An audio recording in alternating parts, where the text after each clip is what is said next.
Hello, Acho. Let's read the given question. The question says a refrigerator freezes 5 kg of water at 0 degrees Celsius into ice at 0 degrees Celsius in 20 minutes.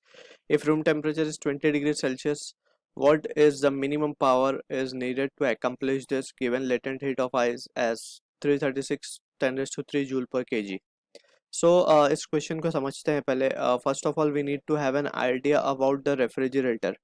ठीक है. So refrigerator basically एक reverse heat engine है basically. ठीक है. जिसमें होता क्या है, फॉर कूलिंग एन ऑब्जेक्ट हम हीट को उसमें से एक्सट्रैक्ट करते हैं. ठीक है. ये हमारा रेफ्रिजरेटर है. ठीक. ये हमारा सिंक होता है. ठीक है. ये हमारा सोर्स होता है. It is same as that of the heat engine only, लेकिन ये रिवर्स काम करता है. ठीक है. हीट इंजन में वर्क डन होता था, इस पे हमें वर्क डन करना पड़ता है.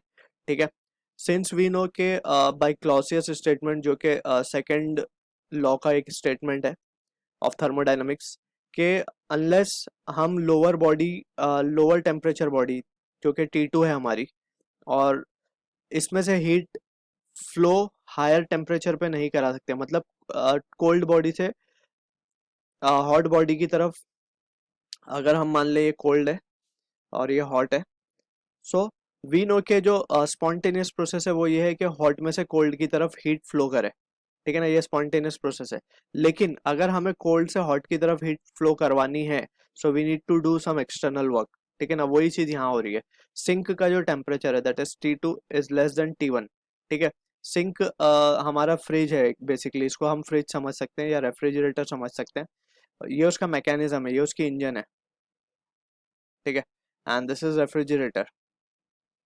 सो यहाँ से वी कैन क्लियरली सी कि हमने जो फ्रिज है उसमें से कुछ चीज़ अगर हमें ठंडी करनी है, सो उसमें से हमें हीट को एक्सट्रैक्ट करना पड़ेगा.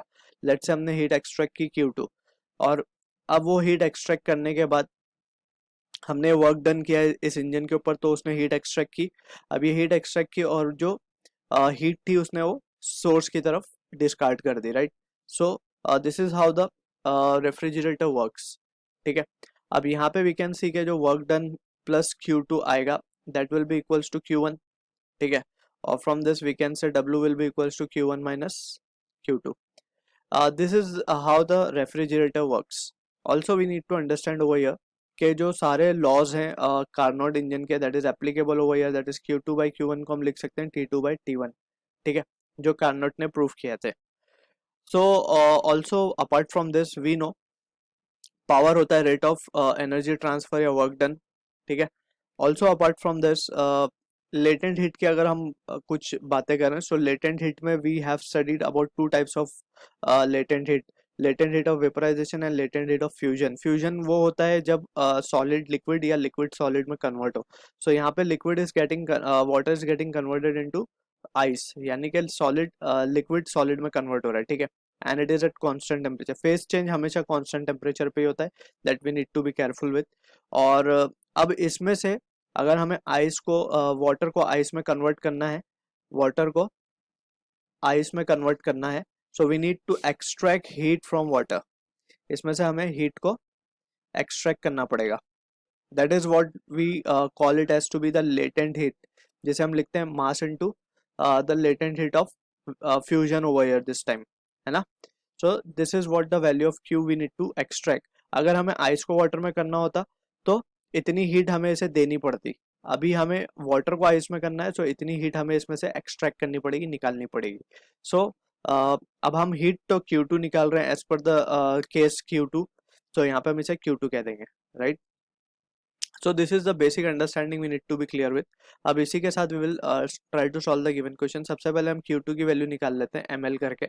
सो m तो हमें गिवन है 5 kg and this has been given as 336 into 10⁻³ सो ये रिजल्ट आएगा हमारे पास 168 10⁻⁴ joules.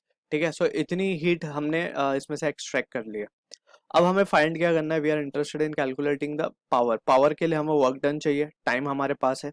So we can write refrigerator के लिए एक चीज डिफाइंड होती है coefficient of performance COP. Coefficient of performance, जैसे वहाँ पे हम कार्नोट इंजन में एफिशिएंसी डिफाइन करते थे, यहाँ पे हम कोएफिशिएंट ऑफ परफॉर्मेंस डिफाइन करते हैं, which is nothing but output upon input. Same ही चीज़ है, जस्ट नाम अलग है, आउटपुट अपॉन इनपुट, राइट। अब आउटपुट हमारा यहाँ पे क्या है, कितनी हीट हम एक्सट्रैक्ट कर रहे हैं वो है, इनपुट हमारा क्या है, डब्ल्यू, वर्क हमने किया है। So Q two upon W को हम क्या लिख सकते हैं, T two, sorry, Q one minus Q two, ठीक है ना, Q one minus Q to.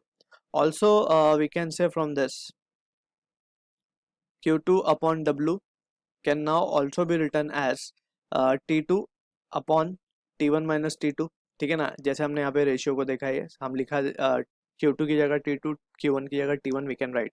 So from here we can say W की क्या वैल्यू आ जाएगी, Q2 into T1 minus T2 divide by T2। So just we need to substitute the values. Q2 हमें क्या मिला है, Q2 मिला है हमें 168 10⁻⁴। T1 माइनस T2 अगर हम देखें सो 20 डिग्री और 0 डिग्री, राइट। सो ये तो 20 रहेगा, divide by T2, T2 is 273 kelvin, right. So यहाँ से वर्क डन की जो वैल्यू हमें मिलेगी that comes out to be, so ये वैल्यू आएगी 123.07 इंटू 10⁻³ जूल्स, राइट। सो हमें वर्क डन मिल चुका है। Now we can say therefore power can be written as, therefore power is work done upon time, so we can write 123.07 10⁻³ divided by time की अगर हम बात करें so 20 minutes means 20 into 60 seconds. So finally power हमें मिलेगा that will be equals to 102.5 watt. So this is the answer to the question. I hope you understood the solution. All the best.